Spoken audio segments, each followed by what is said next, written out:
Antonio García Sancho, aunque es licenciado en Filosofía y Letras, lleva ejerciendo como periodista desde hace más de 30 años, donde, entre otros programas, ha sido parte del equipo del Jardín de los Horrores con el Hermandino. En la actualidad es responsable de los informativos del mediodía en la emisora de Onda Cero, de la Marina Baixa, en Alicante.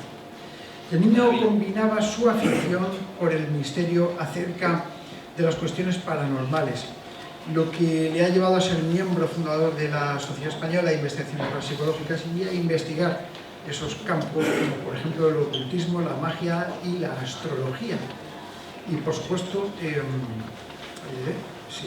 que esto está muy técnico, y por supuesto el ocultismo, ¿no?, dentro de lo que es la astrología, ¿no?, una combinación. Sobre todo con el interés de las series y las películas policíacas, lo que le ha llevado a volcarse en los últimos 10 años en sus estudios por la rama de la criminología. Desde el año 2008 es perito calígrafo judicial y a partir del 2015 se forma como experto en análisis del perfil criminalístico por la UNED, que esto ocurrió en el 2015. Se forma como experto en el análisis, esto es, ya lo he dicho, es experto en el análisis de la conducta violenta, esto fue en el año 2016, por la UDIMA.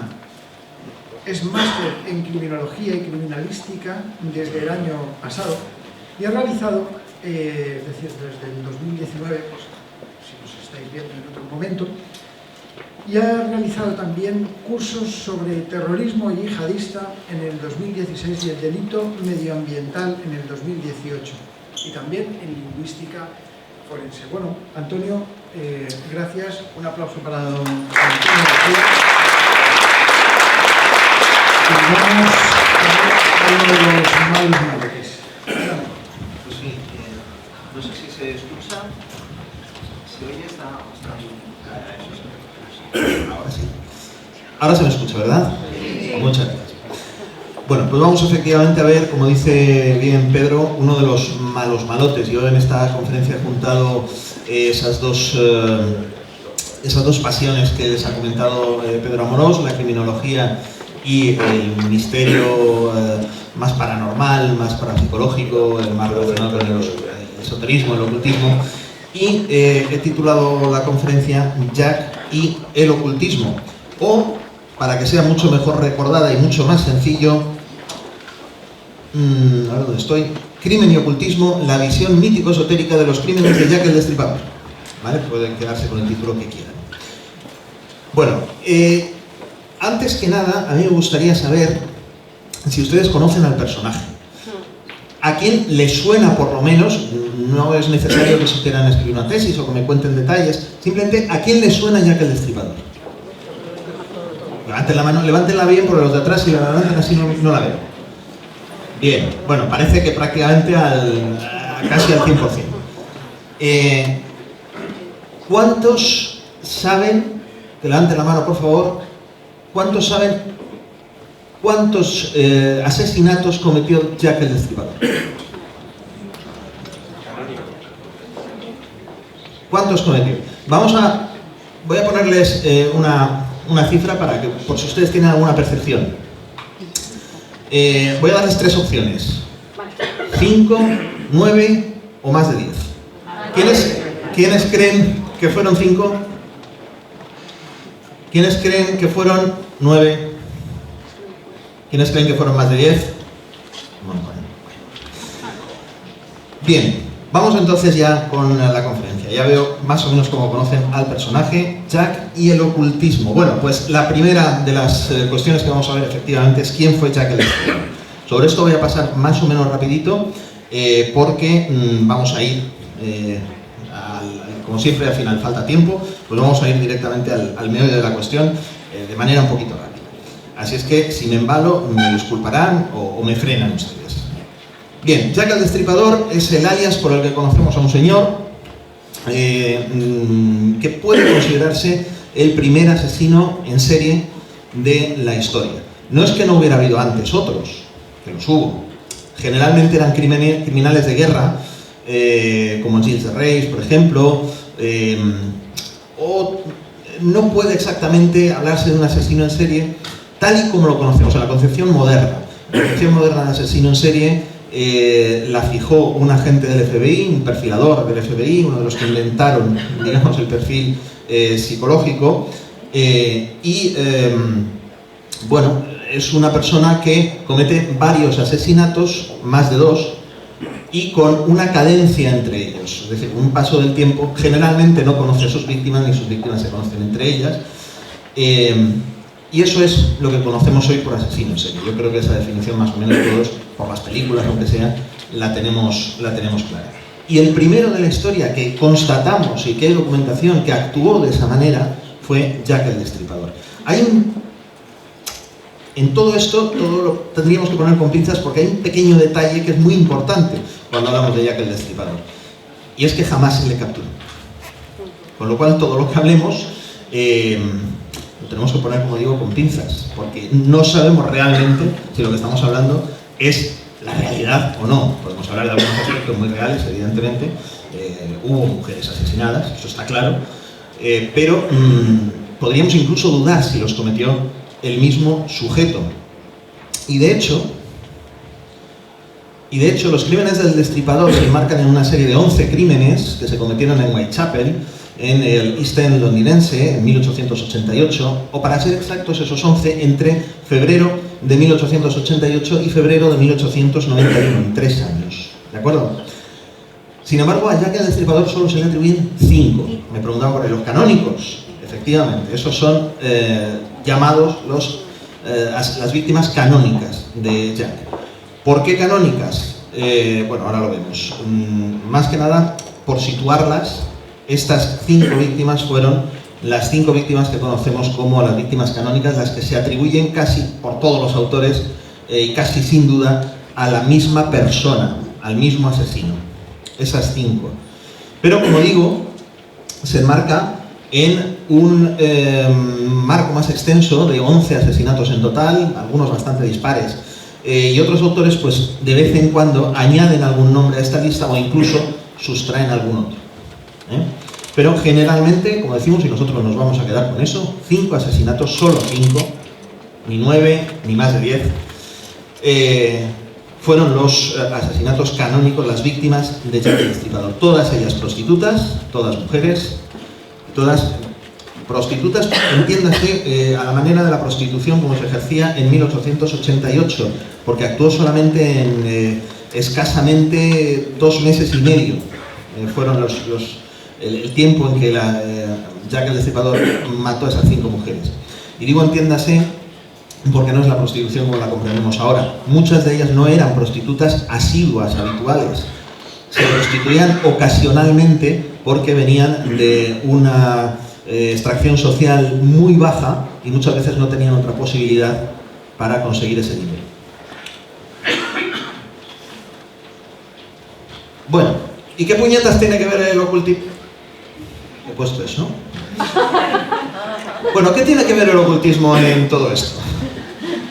Estoy hablando de asesinatos, de criminología. Bueno, 1888, quédense con esa fecha. Estamos hablando de la época victoriana, de la reina Victoria, en Londres.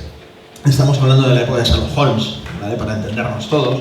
Y estamos hablando del siglo XIX. El siglo XIX en Francia y en Londres es absolutamente apasionante. Apasionante, se lo digo en serio. La historia la historia social, sobre todo, de ese siglo y de esa época, bueno, pues no va a dejar de sorprendernos. Pero una de esas características es que yo creo que no se puede entender, el siglo XIX no se puede entender sin hablar de ocultismo, sin hablar de esoterismo, sin hablar de escuelas secretas, la masonería, todas estas cosas. Sin ellas no se puede comprender el siglo XIX. Y sobre todo, el modo de vida de la clase burguesa, la clase más ociosa del siglo XIX. Ocurrieron todas estas cosas en el siglo XIX en relación con el ocultismo y el esoterismo. No las vamos a nombrar, pero algunas de las más famosas, pues por ejemplo el nacimiento del espiritismo tal como lo conocemos, el espiritismo kardeciano, la creación de la Golden Dawn, la creación del Magic de Aleister Crowley, de quien después hablaremos, o la publicación de Dogma y Ritual de la Alta Magia de Eliphas Levi, que fue uno de los libros, y sigue siéndolo, uno de los libros básicos para estudiar la alta magia o magia ritual en los últimos tiempos. Incluso el tarot nació un poquito antes, en 1781, que tiene la fecha. Un señor, Kurt de Gébelin, se le ocurrió la idea de que esas figuras que aparecían en el juego de tarot de las cartas pues estaban relacionadas con símbolos egipcios y representaban todo un sistema adivinatorio. Y a partir de ahí echamos el tarot como tal, como adivinación. Y todo esto pasa pues un poquito antes del siglo XIX y a lo largo de todo el siglo XIX. Claro, ¿cómo se iba a sustraer esa personalidad de Jack el Destripador que llenó periódicos y periódicos, luego lo veremos, de todo ese peso del ocultismo? Pues no lo hizo. Vamos a ver tres cosas, podríamos apuntar más, pero quizás las tres principales en las cuales el ocultismo está relacionado con Jack el Destripador. Esas tres que ahora vamos a ir desarrollando. La fabricación de un fantasma. Fueron los periódicos los que fabricaron a Jack el Destripador. Así de claro. No es que no existiera, ¿vale? Pero el mito de Jack el Destripador lo hicieron los periódicos. Los tabloides. Esos periódicos sensacionalistas, la prensa amarilla, que nacieron muy poco antes de Jack el Destripador y que con Jack el Destripador pues tuvieron abono más que suficiente para vender y vender y vender, que al fin y al cabo es lo que les interesaba. No dejes que la realidad te estropee un buen titular. Era el lema de Randall Hearst, pero se podía aplicar perfectamente a esta prensa amarilla de la que les estoy hablando. Bueno, la prensa lo que hizo fue unir tres asuntos que sí que eran reales, tres cosas reales, tres hechos incontestables, y reunirlos en uno solo, como si fueran el mismo, y crear un cierto personaje inquietante. Después del asesinato de Polly Nichols, la primera de las víctimas canónicas de Jack el Destripador, se comienza a fabricar este personaje uniendo lo siguiente. Para empezar, una señora asegura que esa noche ha oído a una mujer correr calle abajo, muy cerquita del lugar donde encontraron el cadáver, diciendo asesino, asesino. Pero nadie la perseguía.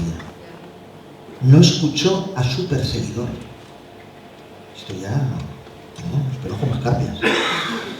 Estaba huyendo ¿de qué? De alguien silencioso, de alguien que no hace ruido.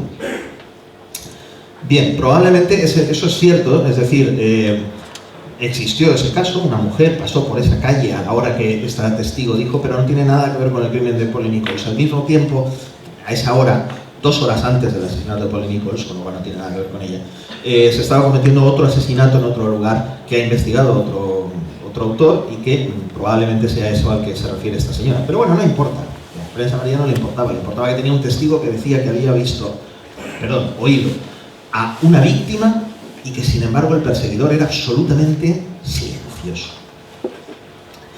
También da la casualidad de que estaba en los teatros triunfando impresionantemente la obra Jekyll y Hyde, que imagino que les sonará a todos, donde un afectuoso y empático médico, además muy atractivo, al que todas las señoras quieren que le atienda a ese médico, pues inventa un elixir que se lo toma y se convierte en una especie de gorila humanoide muy feo, que va matando prostitutas. Casualidad, que estaba triunfando en los teatros.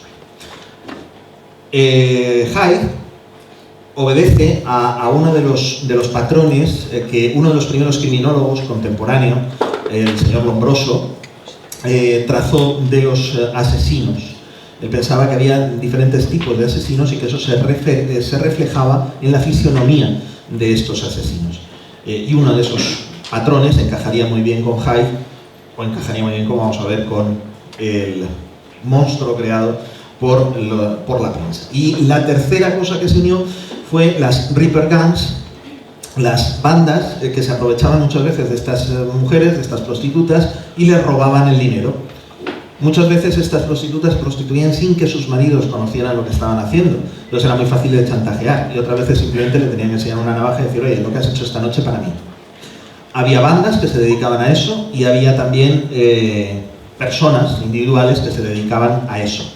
La prensa lo juntó todo agitó la coctelera y le salió un personaje llamado Leather Apron.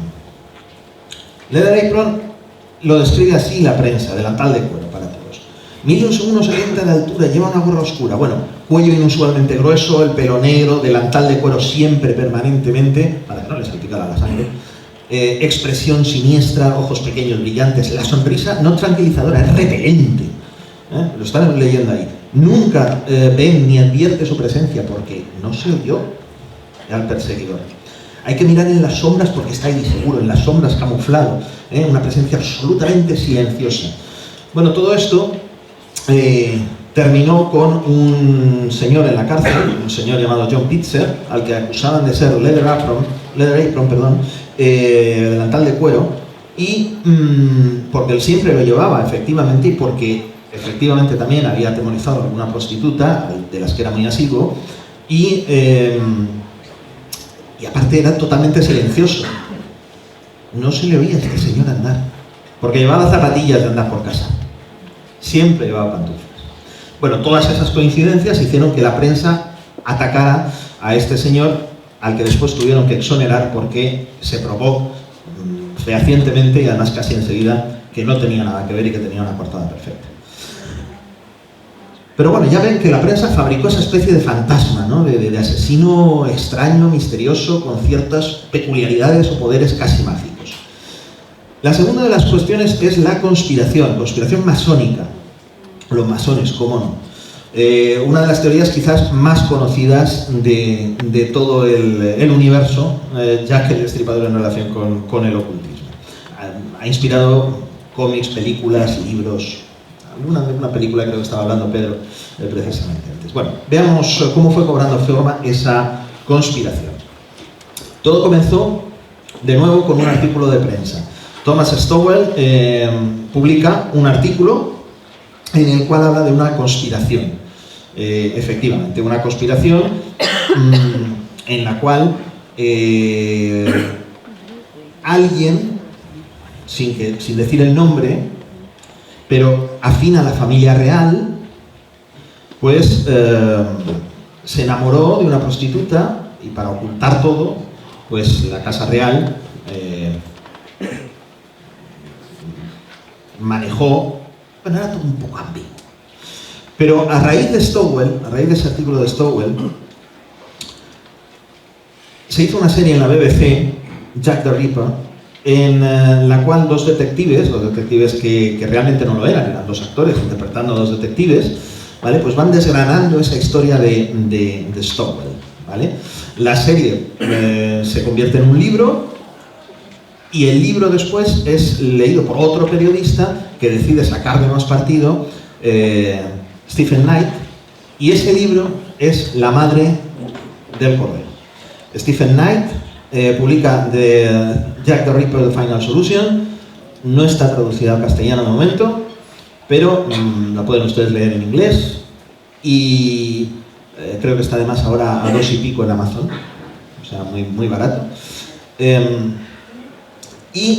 Como digo, pues de aquí, de The Final Solution, que fue un bombazo, un exitazo editorial, pues viene casi todo lo demás. ¿Y qué contaba Stephen Knight? Pues Stephen Knight va a entrevistar a un señor que dice ser hijo de Walter Sickert. Walter Sickert es un pintor de la época de Jack el Destripador. De hecho, es uno de los sospechosos de ser Jack el Destripador, según Patricia Cromwell, que es una autora de novelas de misterio, que se gastó toda su fortuna en comprar los cuadros de Sickert y tratar de probar que era él Jack el Destripador y todas estas cosas. Pero bueno, esa es otra historia. El caso es que Walter Sickert, pintor, tiene un hijo y ese hijo cuenta toda esta historia al periodista, a Stephen Knight. ¿La historia cuál es? Pues la historia es la siguiente. Voy a sacar la chuleta porque tiene su miga. Verán ustedes que es más o menos como una... si han visto las telenovelas estas de mediodía alguna vez, de Antena 3 y demás. Es una cosa... Bueno, esta señora es Ya me he adelantado yo. Esta señora es la princesa Alexandra. La princesa Alexandra, que es princesa, evidentemente, de la familia real, tiene un hijo que es heredero al trono y que se llama el príncipe Albert, o Albert Victor, y que es duque de Clarence. Este señor. Para intentar sacarle algo de provecho y sobre todo algo de sensibilidad a este muchacho, la madre dice, oye, pues te vamos a presentar a Walter Sickert, el pintor, para que te enseñe a pintar. Y te enseñe ya, de paso, aprendes un poquito de sensibilidad y demás, ¿vale? Y le presenta a Walter Sickert, con un exitazo tremendo. Se hacen amigos y además el príncipe conoce a una de las modelos de Walter Sickert, esta señora. Dirán ustedes, modelos, bueno, oigan, sobre gustos tampoco los colores, ¿no? Se llama ella Anne Elizabeth Crook. Anne Elizabeth Crook. Anne Elizabeth Crook enamora al príncipe Albert Victor y, claro, hay una pequeña pega. Ella, primero, no es de la familia real, de ninguna familia real, y dos, es católica. Y esto podría ser poco comprendido y mucho menos en la época en la que estamos hablando. ¿Qué hacen, por tanto? ¿Se separan? No, pudiéndolo hacer fácil. Vamos a ver, se casan. Lo que hacen es casarse con dos testigos, uno de ellos Walter Sickert, y la otra, una tal Mary Jane Kelly. Quinta víctima de Jack el Destripador. Amiga de la modelo Annie Crook. Para ligarla más todavía, resulta que tienen una hija nacida de ese matrimonio, que para la familia real es un escándalo. Y ahí es cuando se entera la familia real. Se entera la princesa Victoria, Lord Salisbury, el primer ministro. Dicen, esto no puede ser, esto puede ser un escándalo, como se entere la gente, ¿qué vamos a hacer? Bueno, pues vamos a encargarle a un sicario, perdón, a un amigo, el doctor Gould, que es el médico de la familia, de la Casa Real, ¿vale? Que este hombre lo resuelve todo, y vamos a encargarle que arregle el desaguisado este. Entonces, llaman al príncipe Alberto, le dicen, tú ven para acá, te vamos a llevar fuera, al extranjero, y te vamos a meter en una institución y tal, y de vez en cuando te vamos a sacar por ahí para que hagas alguna aparición pública y demás, pero te vamos a sacar de Inglaterra, ¿vale? Por lo menos de Londres. Y el doctor Gould se va a encargar de esta mujer, de la Annie Crook, se va a encargar de ella, firmando un pequeño certificado de que está volada perdida, la mujer esta pobrecita está afectada de una enfermedad mental muy grave y la vamos a internar, y además si así dice que se ha casado con el príncipe Alberto tal, pues tampoco hay peligro porque es que la pobre mujer está mal de la cabeza. Y eso es lo que hicieron. Pero claro, ¿qué pasa con la hija? Pues la hija resulta que la esconde Mary Jane Kelly. Esconde a la hija del matrimonio. Al principio solo la esconde, pero después con 3 amigas suyas, las otras 3 víctimas de Jack el Destripador, salvo una que fue por error, según dice el propio libro, nos vamos a ir el tiempo, por tanto no le voy a contar los detalles, pero bueno, la otra de las víctimas, concretamente la tercera de la serie, Liz Stride, pues simplemente era un error porque utilizaba también el apellido Kelly y alguien la confundió con Mary Jane Kelly. Eso es lo que dice la tesis de The Final Solution. El caso es que Mary Jane Kelly dice, bueno, pues al principio yo acojo a la niña, me la quedo, la escondo, y luego dice, pues si estos están haciendo tanto esfuerzo para ocultarlo todo, pues a lo mejor me pueden dar un dinerito y yo ya salgo de pobre. Así es que se buscó a 3 amigas, no se justifica muy bien porque se buscó a 3 amigas, lo podría haber hecho ya sola, pero el caso es que se busca a 3 amigas para intentar chantajear a la Casa Real. ¿Cuál creen ustedes que fue la solución de la Casa Real del señor Lord Salisbury, primer ministro? ¿Alguien lo sabe? ¿Alguien se lo imagina? ¿Pero quién la mata? Pues el doctor Gould, efectivamente, el conseguidor de la Casa Real. El doctor Gould se liquida aquí a todas, y aquí primero paz y después gloria, y se ha acabado. Esta es la conspiración, que además es conspiración masónica porque tanto el doctor Gould como Lord Salisbury, como además los dos comisionados, el alto comisionado de la policía y el subcomisionado de la policía, son masones, y por tanto todo esto se cuece en los círculos masónicos, esa solución, y se tapa desde la policía porque todos son masones. Bueno, bien, pues todo esto está muy bien, pero es que no tiene ni pie ni cabeza. El doctor Bull por entonces tenía una parálisis que no podía moverse, de hecho abandonó la medicina, estaba muy mayor y por tanto no puede ser el asesino de nadie. Es verdad que el comisionado de la policía, el alto comisionado de la policía es masón, pero no es cierto que lo sea ni el doctor Bull, ni Lord Salisbury, ni muchos de los que el libro asegura que son masónicos y están dentro de la conspiración. Segundo, no hay tampoco ningún tipo de prueba, absolutamente ninguno, de que Annie Krug entrara en ninguna institución mental. Sí es cierto que estuvo en hospitales, pero no por esa enfermedad, sino por una enfermedad física. Tampoco hay ninguna prueba de que se casara con el príncipe Víctor, tampoco hay ninguna prueba de que a Víctor lo sacaran de Londres. Estuvo en varios eventos reales de la Casa Real en esa época. Es decir, las pruebas son abrumadoras en contra de esta teoría, que sin embargo es la teoría, como decimos, más popular, más conocida de todas las que ha habido nunca. De hecho, bueno, aquí está la quinta en cuestión, la quinta mujer en cuestión, Liz Stride, que murió, como decimos, por error, ¿vale? También la eliminó el doctor Bull. Bueno, decíamos que esta era la teoría que más había tenido éxito, porque en este ensayo, Day of Love Jack, que es un ensayo de casi 1000 páginas, se aprende muchísimo sobre masonería, se ve masonería en todo, incluso en la forma de colocar las vísceras después de matarlas y de asesinarlas alrededor de la víctima. Yo he preferido no ponerles aquí ninguna fotografía de las víctimas de Jack el Destripador como víctimas, las han visto en la diapositiva anterior como amigas de Mary Jane Kelly, pero he preferido no ponerles el resultado de la operación en cuestión del amigo Jack.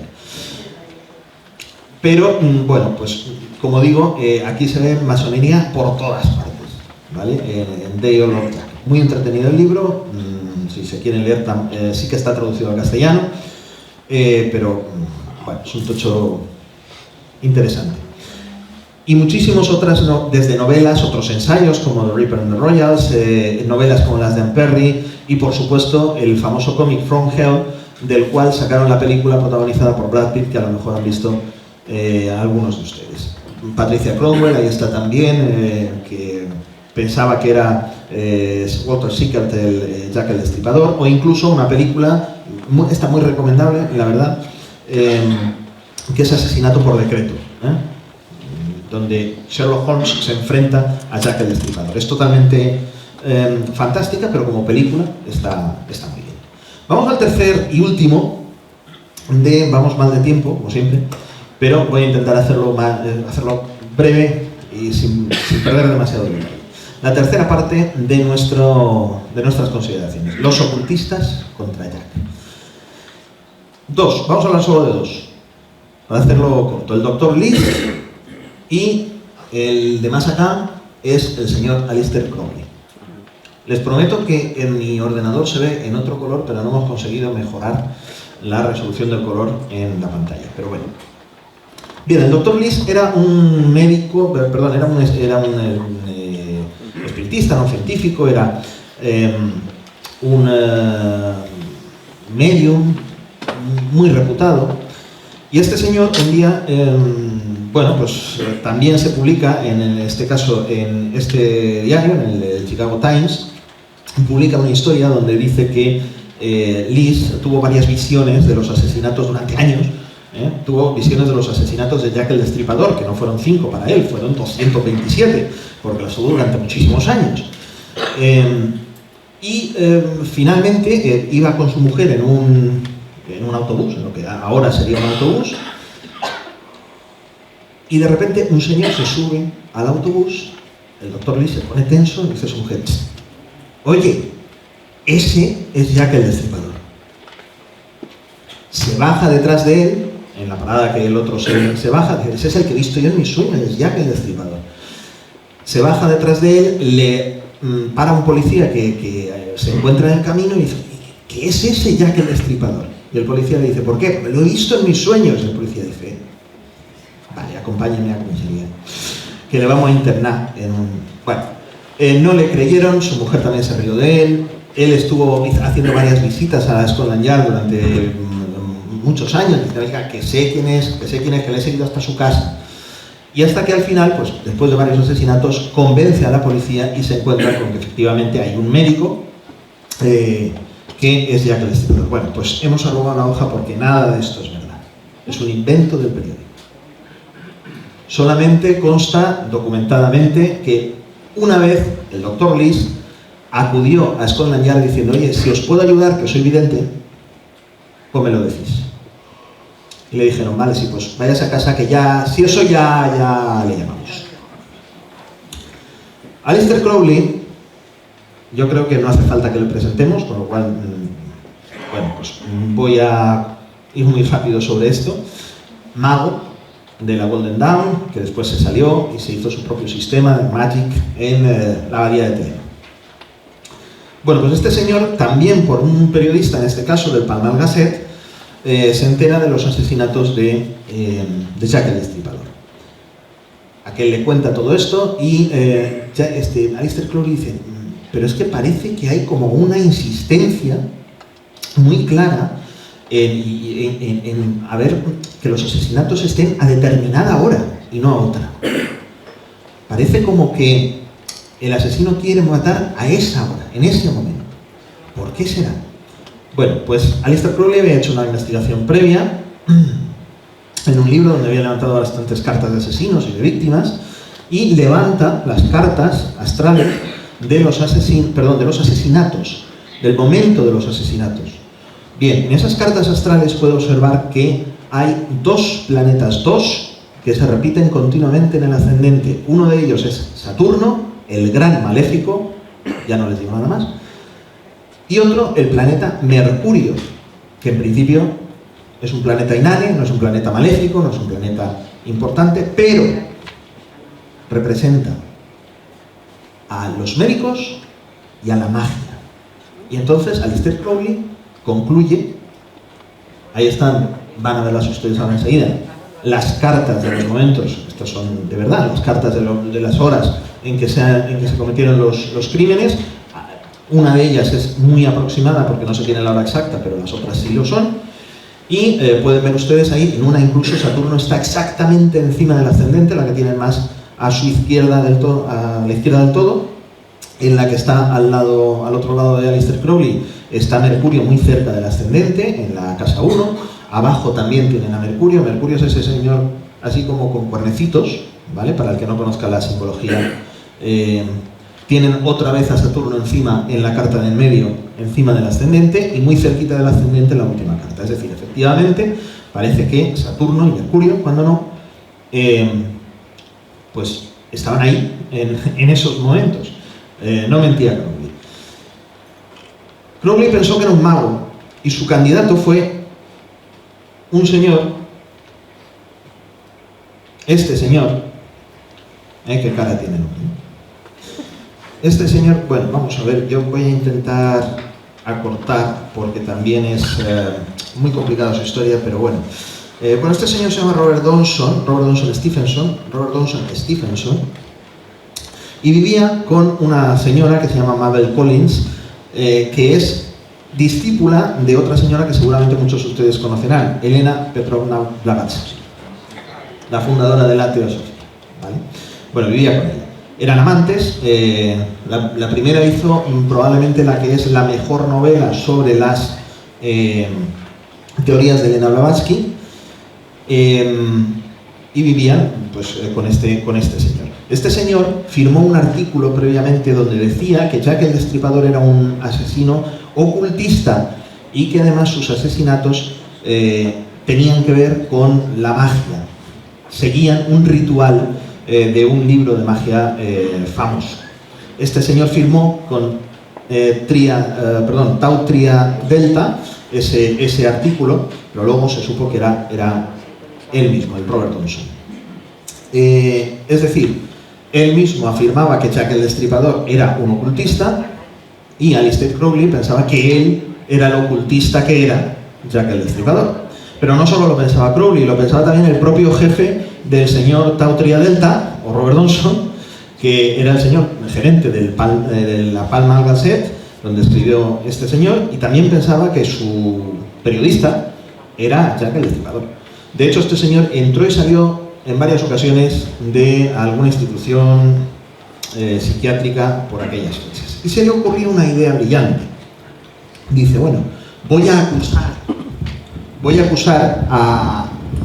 junto con un socio, voy a acusar a un señor, a un médico suyo, uno de los médicos que le atendió en esas instituciones mentales, voy a acusar a ese señor de ser Jack el Destripador. Bueno, le acusó.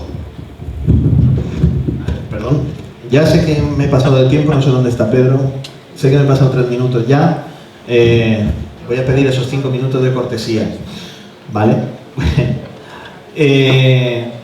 El caso es que, como decía, estamos aclarando. Como decía, este señor dice, bueno, voy a acusar a uno de mis médicos, porque es médico, se dice que Jack el Destripador, eso se decía en la prensa, que tenía conocimientos médicos, no cortaba aquí y allá, no sabía por dónde cortar. Pues seguro que me creen que no le creyeron. No solo no le creyeron, sino que él se buscó un socio también, no sé por qué todo el mundo se busca socios para hacer una cosa que se puede hacer individualmente, pero se buscó otro socio para acusar al médico. Y el socio, había una recompensa de ahí el dinerito, había una recompensa porque entregara a Jack el Destripador, y todo lo que pensaron es, bueno, pues la acusamos, nos repartimos la recompensa, aquí, tal cual, tan amigos. El socio lo que hizo fue acusarle a él. Dijo, no, si Jack el Destripador es el Robert Johnson. Tampoco le creyeron. Y de hecho, pues tampoco hay ningún tipo de... Esto está recogido, todas estas cosas, si ustedes lo quieren profundizar más en ellas, está recogida en estos libros de Melvin Harris, en esta trilogía que tiene sobre este señor. El último de ellos es donde está quizás todo más completo, la verdadera cara, el verdadero rostro de Jack the Ripper. Y por último, recogiendo el guante de ese artículo de Tau Triadelta, de Robert Johnson, donde los asesinatos eran todos rituales y eran de un mago que pretendía obtener determinados poderes secretos, pues todo eso lo recoge otro autor, en este caso Ivor Edwards, en este libro, Jack the Ripper's Black Magic Rituals, donde afirma que los rituales, los asesinatos, obedecían a un ritual, que efectivamente Jack el Destripador perseguía obtener poderes mágicos. Más aún, que en su tercera víctima, una vez conseguida su tercera víctima, se volvía invisible. Cuidado. Y de hecho, un policía vio entrar a la tercera víctima y a un hombre en un callejón sin salida, en un cul-de-sac, en una plaza. Les siguió, y cuando llegó allí solo estaba el cadáver de la mujer, y aunque el policía con su linterna intentó ver dónde estaba oculto ese hombre, ya no lo vio. ¿Por qué? Porque se había vuelto invisible. Bueno, todo esto tampoco es verdad, es decir, ningún policía siguió al asesino de Liz Stride, que era la tercera víctima, al callejón, al cul-de-sac donde murió. Se lo encontró un judío que iba a una reunión de judíos, que iba a su carro y que entró por Bernard Street, pero que no vio entrar a nadie. Simplemente al entrar en ese lugar fue cuando se encontró el cadáver. Y también dice Ivor Edwards que la posición de los cadáveres, los lugares donde se cometen los asesinatos, es tremendamente importante, porque forma una estrella de 5 puntas, como la que aparece en la portada de su libro.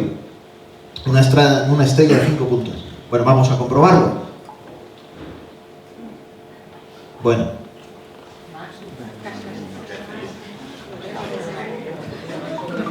Lo dejo a su criterio. Bien. Bueno, como ven, Jack el Destripador tiene muchas interpretaciones ocultistas en relación con el ocultismo, pero, como digo, bueno, pues no se pudo sustraer a esa tremenda forma que lo impregnaba todo, ¿no? Ese poder omnívoro del ocultismo y del esoterismo que parecía que todo lo que hubiera en la sociedad victoriana lo tenía que tocar. Termino ya, Pedro.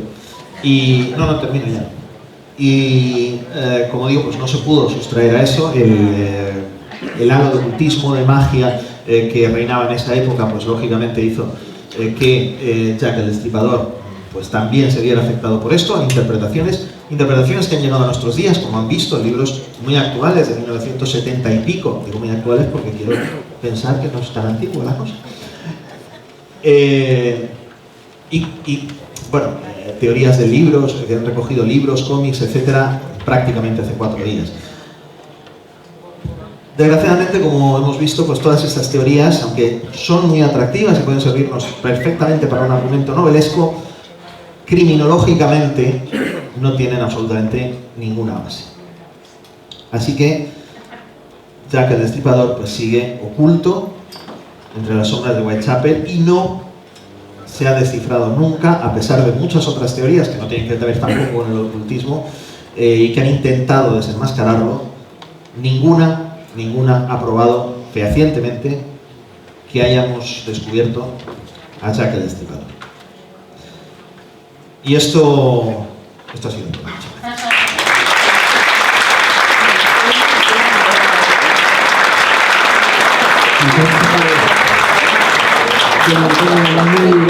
¿Cómo se llamaba la plaza esa que has nombrado?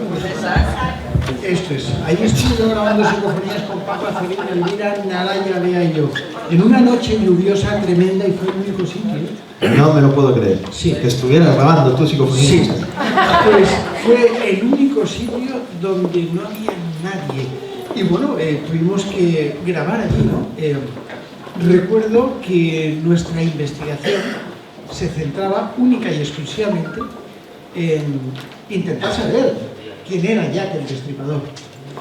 No sé si te acuerdas, Elvira, que estamos allí con un paraguas para la grabadora, y esto es verídico, ¿eh?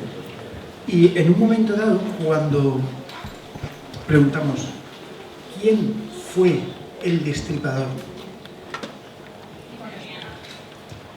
se oye una voz, y no la he traído porque no lo había preparado, pero se oye una voz que con claridad muy finita dice Jack. Esto es verdad. Nos ha jodido.